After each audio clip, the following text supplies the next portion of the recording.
Stage पे मौजूद मोहतरमा प्रिंसिपल साहिबा और शाहनवाज़ कुरैशी साहब और डॉक्टर नईम अनी साहब और हमारे मुअज़्ज़ज़ सामीन कराम आदाब अर्ज़ है।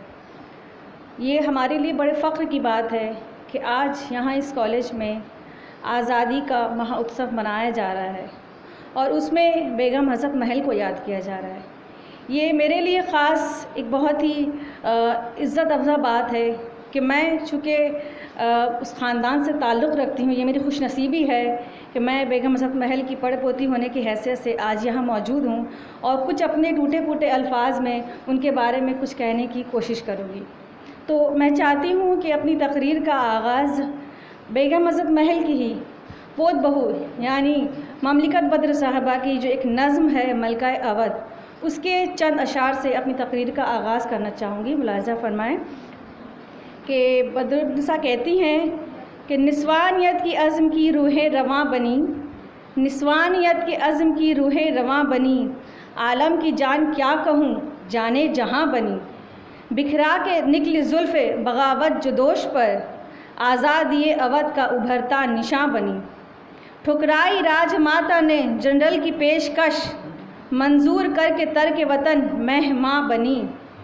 ए मलका अवध तेरी हिम्मत पे सत सलाम, ए मलका अवध तेरी हिम्मत पे सत सलाम, जुल्मत में कौम के लिए तू कहकशां बनी। हज़रत महल के जिनका असल नाम मोहम्मदी बेगम था, आपका ताल्लुक़ फैज़ाबाद के एक महज़्ज़ब घराने से था। हज़रत महल के वाजिद अली शाह के हरम में आने का वाक़या बड़ा दिलचस्प है, लेकिन चूँकि मौजू को मद्देनज़र रखते हुए बस मुख्तसरन ये जान ले कि अम्मन और इमामन दो कुटनियाँ थीं। कुरैशी साहब ज़्यादा जानते होंगे कि कुटनियाँ किसे कहते हैं, कि ये लखनवी लफ्ज़ है कि कुटनियाँ उन्हें कहते हैं जो औरत ख़बरगिरी का काम किया करती थीं। तो ये दो कुटनियाँ जब बेगम हज़रत महल के घर में आती हैं तो उनकी खूबसूरती और हुनरमंदी से इतना ज़्यादा मुतासिर होती हैं कि वाजिद अली शाह को उनका तारुफ़ करवाती हैं। लिहाजा अल-मुख्तसर वाजिद अली शाह की ज़ौजियत में बेगम हज़रत महल आती हैं और जब बेगम हज़रत महल वाजिद शाह के हरम में दाखिल होती हैं तो उन्होंने अपनी सलाहियतों और मुख्तलिफ़ अमूर की अंजामदही के अंदाज से अपने लोगों को इतना मुतासिर किया कि उनके खुस्र अमजद अली शाह ने आपको इफ्तिखारुन्निसा के लक़ब से नवाजा, आपको इफ्तिखारुन्निसा का ख़िताब दिया और वाजिद अली शाह ने आपको महक परी का ख़िताब दिया। और इसी ख़िताब का ज़िक्र वाजिद अली शाह अपनी किताब महल खाना शाही में सफ़ा नंबर 72 में यूँ करते हैं कि वसातत जो अमन इमामन ने की, मेरे घर में आई ज़नी खानगी, पसीना था खुशबू में उसका गुलाब, परी थी महक उसने पाया ख़िताब, बहुत उस परी रूह का रुतबा बढ़ा कि पाया ख़िताब इफ्तिखारुन्निसा। शाही ख़ानदान के दस्तूर के मुताबिक ये था कि जब किसी भी मलका के घर फ़र्जंद की विलादत होती थी तो उन्हें महल के ख़िताब दिया जाता था। तो यही वजह है कि मोहम्मदी बेगम जब मिर्ज़ा बिजिस क़द्र रमज़ान अली की विलादत होती है तो आपको हज़रत महल के ख़िताब से नवाजा गया। अब हज़रत महल के इस मुख्तसर से तारुफ़ के बाद मैं उस तारीख़ी पस मंज़र को पेश करना चाहूँगी कि वो कौन सी वजूहात थी कि जिसने एक घरेलू ख़ातून को एक जंगजू बहादुर मुजाहिदा आज़ादी बना दी। तो इसके लिए डॉक्टर कौकब कदर अपनी किताब वाजिद अली शाह की अदबी और सक़ाफ़ती ख़िदमात में बादशाह की माज़ूली का ज़िक्र करते हुए लिखते हैं कि 5 दिसंबर 1854 को अवध के लिए नए रेजिडेंट कर्नल ऑट्रम ने अपने अहद का चार्ज लिया और एक अहदनामा मुरतब किया जिसमें बादशाह को यकीन दिलाया गया कि अगर वह इन शराइत को कबूल कर ले तो उनका लक़ब और शाही इमारतों पर इनका इख्तियार बदस्तूर बाकी रहेगा। इनके अखराजात के लिए 12 लाख रुपए सालाना ज़ात ख़ास और 3 लाख सालाना अमले के ख़र्च के लिए दिए जाएंगे। यही सलूक इनकी नस्ल के इनकी जानशीन के साथ भी होगा। और फिर 4 फरवरी 1856 को रेजिडेंट की बादशाह से मुलाकात हुई। बादशाह ने अहदनामा ख़ुद लफ्ज़ व लफ्ज़ पढ़ा। अहदनामा बराबर वालों के में होता है। मैं जब बादशाह ही नहीं फिर मुझे इख्तियार कब रहा कि ब्रिटिश गवर्नमेंट के साथ मुआहिदा करूं। मैं इंग्लिस्तान जाऊंगा और ताज बरतानिया से दरख्वास्त करूंगा कि उस फैसले पर नज़रसानी की जाए। बादशाह ने कहा रेजिडेंट की फरमाइश और वज़ीर की पुरज़ोर तायीद के बावजूद बादशाह ने दस्तखत करने से साफ इनकार कर दिया। बादशाह ने इंग्लिस्तान जाने का कस्द किया।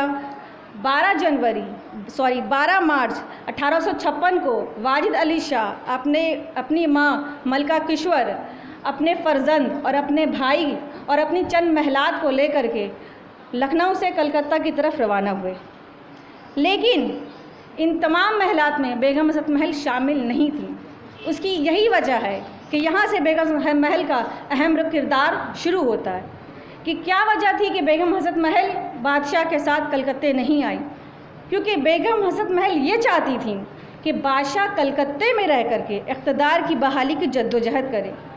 और हज़रत महल के इसी जज्बे के मुतालिक असर हाजिर के मशहूर मौरिख़ रोशन तकी बादशाह की डायरी से ये बयान करते हैं कि बादशाह ने अपनी डायरी में इसका ज़िक्र किया है, मेरी महलात में से एक महल ऐसी है जो ये कहती है कि हमें अपने हक़ के लिए लड़ना चाहिए, बिना लड़े दुनिया में कोई चीज़ नहीं मिलती। इसलिए इसने ये भी कहा कि बिना मांगे तो माँ भी अपने बच्चे को दूध नहीं देती, तो आप बिना लड़े ये उम्मीद कैसे कर सकते हैं कि आप यहाँ से लंदन जाएं और आपको हक़ मिल जाए। तो आप ज़रा तसव्वुर करें और ज़रा मुलाहिज़ा फरमाएं कि बेगम हज़रत महल के इन जुमलों से ये पता चलता है कि वो अपना हक़ मांग कर नहीं बल्कि लड़कर हासिल करना चाहती थी। इनके दिल में आज़ादी के ख़िलाफ़, इनके दिल में अंग्रेज़ों के ख़िलाफ़ बगावत की एक लौ जल उठी थी और वक्त के साथ साथ इस लौ को तक़वियत मिलती रही। बादशाह लखनऊ से रुखसत हुए और बादशाह जैसे ही लखनऊ से रुखसत होते हैं, लखनऊ पर अंग्रेज़ों का जुल्म सितम का दौर शुरू होता है। अवध का अमन व अमनान दरहम बरहम हो गया। अंग्रेज़ों ने सबसे पहले ताल्लुक़दार और ज़मींदार और सिपाहियों को बेदखल कर दिया, ताल्लुक़दारों की ज़मीनों पर कब्ज़ा कर लिया और उन्हें मजबूर किया कि वो हथियार डाल लें। और क़दम रसूल जैसी मुक़द्दस जगह पर अंग्रेज़ों ने उसको बारूद खाने में तब्दील कर दिया। छतर मंजिल के जो शाही घराने के अफराद जहाँ रहा करते थे उन्हें छतर मंजिल से निकाल दिया और बादशाह का एक कुतुब खाना कहा जाता है कि जिसमें 3 लाख से ज़्यादा किताबें थीं उसको बर्बाद कर दिया। और इस बर्बादी का जिक्र बादशाह यूँ करते हैं, घरों पर तबाही पड़ी शहर में, घरों पर तबाही पड़ी शहर में, खुदे मेरे बाज़ार हज़रत महल। इन हादसात और सानहात ने अवाम के दिल में अंग्रेज़ों के ख़िलाफ़ बगावत के जज्बे को हवा दी और मुख्तलिफ़ मकामात पर अंग्रेज़ों के ख़िलाफ़ पोशीदा तौर पर मीटिंग होने लगी। असर हाजिर के मौरिख़ रोशन तकी की किताब Lucknow 1847 two wars the dusk of an era का अगर हम मुताला करें तो हमें वो तारीख़ें मिलती हैं कि किस तरह बेगम हज़रत महल जंग आज़ादी में आगे आगे बढ़ती चली गईं। कि 3 मई 1857 को पहली बार अंग्रेज़ों ने हिंदुस्तानियों ने अपने अंग्रेज़ आकाओं के ख़िलाफ़ बगावत छेड़ दी, जिसके नतीजे में उन्हें फांसी की सज़ा दी गई। 10 मई 1857 को मीरठ छावनी से बगावत की लहर उठी जो पूरे हिंदुस्तान में फैल गई और इस बगावत में सिपाहियों के साथ साथ अवामुन्नास भी शामिल थी। 30 जून 1857 को लखनऊ चिन्हट के मुकाम पर हिंदुस्तानी फ़ौज और अंग्रेज़ी फ़ौज पहली बार एक दूसरे के मद्दे मुकाबिल हुई, जिसमें अंग्रेज़ी फ़ौज को शिकस्त हुई और उन्होंने रेजिडेंसी में पनाह ली। हिंदुस्तानी फ़ौज ने रेजिडेंसी का मुहासरा किया और अंग्रेज़ों के कदम उखड़ने लगे। हिंदुस्तानी फ़ौज की इस फतह के बाद अवध के ताल्लुक़दार, ज़मींदार और उमरा ने यह ख्वाहिश ज़ाहिर की कि शाही ख़ानदान का कोई फ़र्द इस बगावत की क़यादत करे और उन्होंने बादशाह की महलात और बेगमात से रुजू किया।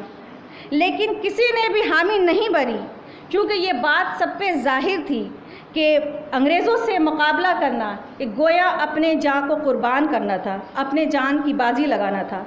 लेकिन फ़कत बेगम हज़रत महल थी कि जिन्होंने उठ खड़ी हुई और अंग्रेज़ों से मुकाबला करने के लिए अपने 14 साला बेटे बिरजिस कदर बहादुर को तख्तनशी के लिए पेश कर दिया। और 15 जुलाई 1857 की वो तारीख़ है कि जब लाल बारादरी में 21 तोपों की सलामी के साथ बिरजिस कदर की ताजपोशी की रस्म अदा की गई। बेगम हज़रत महल के इस दिलाना हौसले व जज्बे को डॉक्टर कौकब कदर अपनी किताब अक़ली में सुखन के ताजदार में इस तरह बयां करते हैं के अंजाम से बेपरवाह अपने इकलौते लख्ते जिगर बिरजीज़ कदर को आज़ादी की कुर्बानगाह में पेश कर देना बड़े दिल गुर्दे का काम है। इस नाकाबिल तस्खीर हिम्मत और जुर्रत के लिए नेपोलियन ने अपनी शोहरत और अज़मत को अपनी माँ का रहीन मिन्नत बताया था।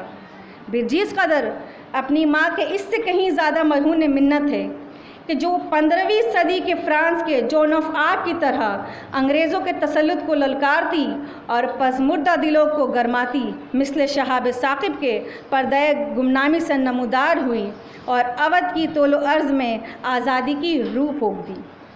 बेगम हज़रत महल ने जब अंग्रेज़ों के ख़िलाफ़ ऐलान जंग किया तो उनके साथ हिंदू मुसलमान बराबर के शरीक हुए। इसमें नाना साहेब, राजा बेनी माथो, अहमद अली शाह, राजा जियालाल और शरफुद्दौला शाह वग़ैरह शामिल थे। चूँकि नवाबीन अवध का यह कायदा था कि वो हिंदू मुसलमान इत्तेहाद को अव्वलियत देते थे और अपनी हुकूमत चलाने के लिए अवध के तमाम नवाबीन ने मुसलमानों के साथ साथ हिंदुओं को भी आला दर्जे पर फाइज किया था। यही वजह थी कि हिंदू उमरा ने बेगम हज़रत महल को राजमाता का दर्जा दिया और आखिरी वक्त तक बेगम के साथ जंग करते रहे।